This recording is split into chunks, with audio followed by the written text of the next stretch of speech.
Un seul être choisit de pervertir cette liberté que le Seigneur nous a offerte à la création.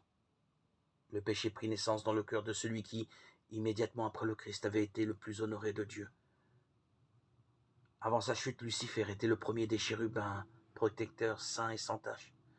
Ainsi parle le Seigneur Dieu. Tu mettais le sceau à la perfection, tu étais plein de sagesse, parfait en beauté. Tu étais en Éden, le jardin de Dieu. Tu étais couvert de toutes sortes de pierres précieuses. Tu étais un kéroub, un chérubin protecteur aux ailes déployées. Je t'avais placé dans la montagne sacrée de Dieu. Tu étais là, tu te promenais au milieu des pierres ardentes. Tu as été intégré dans tes voies depuis le jour où tu fus créé jusqu'à celui où l'injustice a été trouvée chez toi. Ton cœur s'est enhardi à cause de ta beauté. Tu as perverti ta sagesse par ta splendeur. Tu prends ton propre cœur pour celui d'un Dieu. Tu te disais, j'élèverai mon trône au-dessus des étoiles de Dieu, je m'assirai sur la montagne de la rencontre, je monterai sur les hauteurs des nuages, je serai semblable au Très-Haut. Ézéchiel 28, 12, 17, Ézéchiel 28, 6, Ésaïe 14, 13.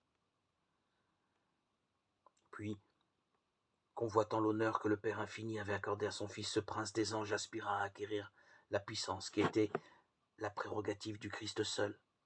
Une note discordante perturbait maintenant l'harmonie céleste.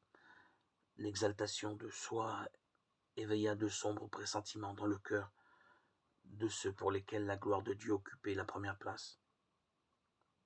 Les conseils célestes plaidèrent avec Lucifer. Le Fils de Dieu lui présenta la bonté et la justice du Créateur et la nature sacrée de sa loi.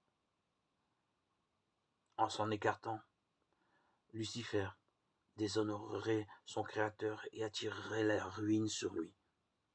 Mais cet avertissement ne fit que susciter en lui la résistance.